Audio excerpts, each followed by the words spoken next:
It was Emma's birthday, and I wanted to make it unforgettable. We had been married for 5 years, and each year, I searched for new ways to show her just how much she meant to me. This time, I decided to throw her a surprise party at our home. I knew how much she loved surprises, and I could already picture the joy on her face as she walked into a room filled with our closest friends and family, all gathered to celebrate her special day. The planning began weeks in advance. I carefully created a guest list, making sure to include everyone Emma would want there: her friends, her family, and even a few colleagues. It was important to me that she felt surrounded by the people she loved most. I booked a caterer to prepare all of her favorite dishes, wanting every bite to remind her of comfort and happiness. To add a touch of magic, I even hired a magician, hoping to make the night feel like something out of a dream. Every detail mattered, from the decorations to the music playlist. I wanted everything to be perfect. Balancing work and planning the party wasn't easy. I stayed late at the office, saving up to afford the best decorations and finest catering. My weekends, instead of being spent relaxing, were dedicated to transforming our home. Balloons, streamers, fairy lights. I wanted to create a space that would take Emma's breath away. The living room became something magical, glowing with warmth and anticipation.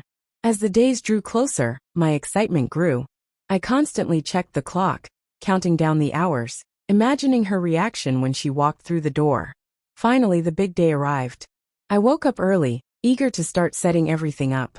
The morning was spent arranging decorations, ensuring that every balloon was perfectly placed. Every light twinkled just right. By noon, the house looked enchanting, exactly as I had envisioned. The caterer arrived in the afternoon, setting up tables filled with mouth-watering dishes, while the magician rehearsed his tricks, adding an air of mystery and excitement. The house smelled of Emma's favorite foods, and laughter filled the air as guests arrived, their voices blending into a cheerful hum. To make the surprise even more special, I decided to step outside and hide in the backyard, waiting to see her reaction firsthand.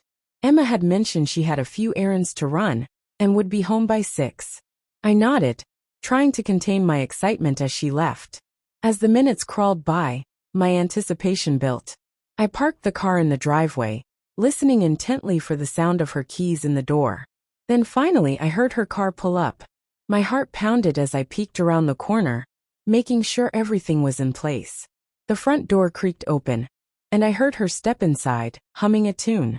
For a moment she seemed puzzled. Her eyes scanned the room, taking in the decorations, the guests, the warm glow of celebration. Then slowly, a smile spread across her face, lighting up the space around her. It was the moment I had been waiting for. I was just about to step forward and reveal myself when something unexpected happened. A voice behind me made me freeze. I turned and my heart stopped. Standing just a few feet away, Emma was talking to another man. I didn't recognize him. They were laughing, their conversation easy and intimate, as if nothing in the world was amiss. My stomach twisted. A sharp, unfamiliar pain spread through me, leaving me breathless. I watched in disbelief as she looked at him the way I had hoped she would look at me. Everything I had planned, every effort I had made to make this day special, it all suddenly felt meaningless. My mind raced, a whirlwind of confusion and pain. How could this be happening? We had built a life together, shared dreams, supported each other through everything. Where had it gone wrong? I stood there frozen, my hands clenched into fists. A million questions flooded my mind, but no answers came. The voices around me blurred into distant noise, the warmth of the celebration now cold and distant. Without a word, I turned and walked away, slipping out of the backyard, leaving behind the party, the laughter, and the betrayal. I couldn't stay. I couldn't confront her in front of everyone. My heart felt like it was shattering into a million pieces with every step I took. I got into my car and drove aimlessly, the city lights blurring as my thoughts spiraled. Anger, sadness, disbelief. I felt them all at once, crushing me from the inside. The woman I had loved, the one I had given my everything to, had been standing there with someone else. The memory of that moment replayed in my mind over and over, each time cutting deeper. Days turned into weeks, but the pain didn't fade. I avoided Emma, unable to face her, unable to hear whatever explanation she might have had. Instead, I buried myself in work, spending time with friends, hoping that distraction would numb the ache. But at night, when the world quieted, the memories returned. I would find myself wandering through our house, touching the things she had once held, feeling the emptiness she had left behind. One evening, unable to bear it any longer, I met up with my closest friend Jake. He had known Emma since we started dating, and I needed to talk to someone who might help me make sense of it all.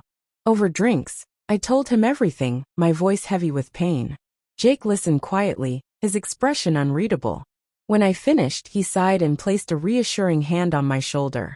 He reminded me of all the good times Emma and I had shared, the love that had once been so strong. But even as he spoke, I knew that some things once broken could never be the same again. Time passed, but the wounds remained. The house, once filled with laughter and love, felt different now. Just a collection of walls and memories I wasn't sure what to do with. I had given Emma my heart, and in a single moment, it had all fallen apart. And yet, as much as it hurt, I knew one thing for certain. Life moves forward. Even when love fades. Even when dreams shatter. Even when the person you trusted most walks away. Somehow I would too. Holding on to the past wasn't helping me heal. The weight of what had happened lingered in my thoughts, clouding every quiet moment. I knew I couldn't stay in that space forever, reliving the pain over and over again. So, I decided to take a step forward, not just away from the memories, but toward something new. I started filling my days with things that brought me joy, things I had once set aside because life had always been too busy. Painting became my solace, a way to pour emotions onto a canvas without having to find the right words. With every stroke of color, I felt lighter, as if I was slowly untangling the knots inside me. I also reached out to old friends, reconnecting with those I had neglected in the whirlwind of planning, love, and heartbreak. Their presence reminded me that life still had warmth, even when love faded.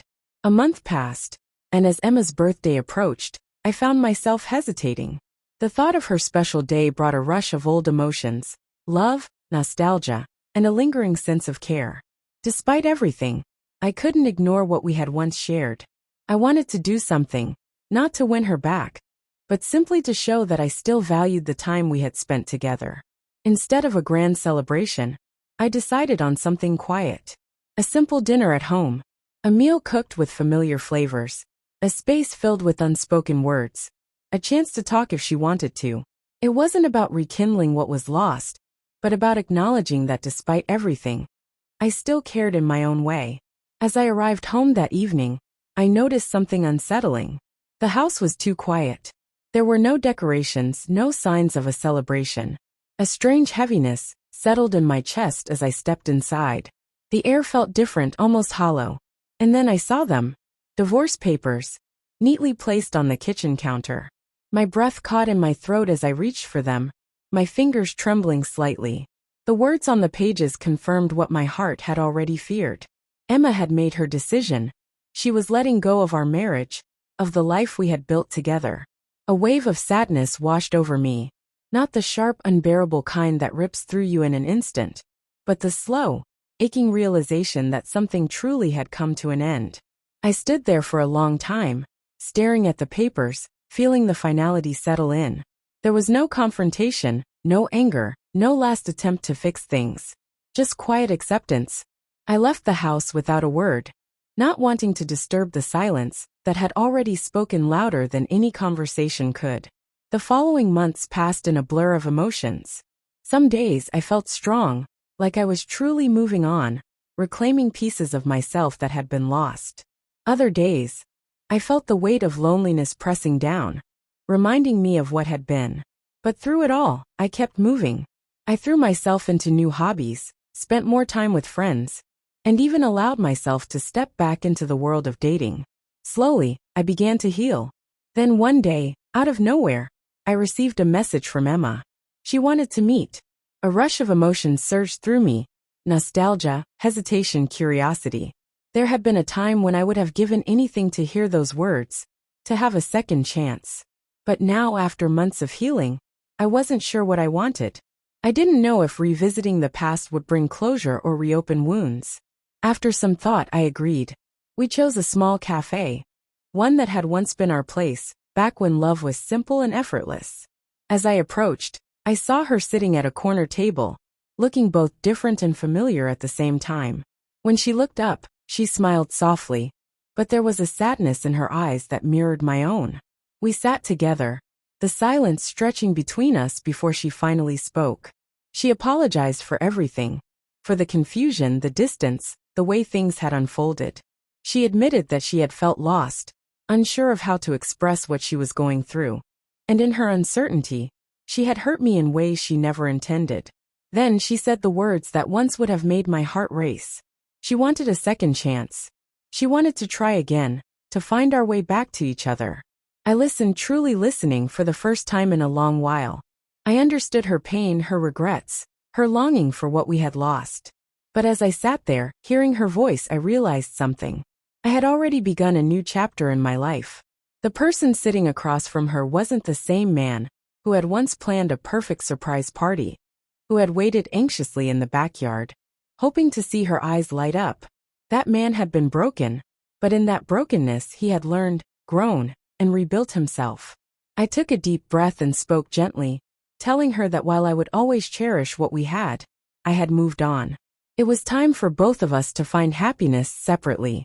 I saw the hurt in her eyes, the way her expression faltered for just a moment before she nodded in quiet acceptance. It was a bittersweet moment, knowing that this was truly the end of our story. In the weeks that followed, Emma tried to reach out again. She sent messages, called, even visited, hoping to rekindle something that was no longer there. But I kept my distance, not out of anger, not out of resentment, but because I had finally found peace. I had created a life filled with new memories, new love, and new hope. And so whenever I saw her in passing, she would offer a small, sad smile, one that I would return with quiet understanding. Our paths had diverged, and though it was painful, it was for the best. Looking back, I realized that our story was one of love and loss, of dreams that didn't quite align.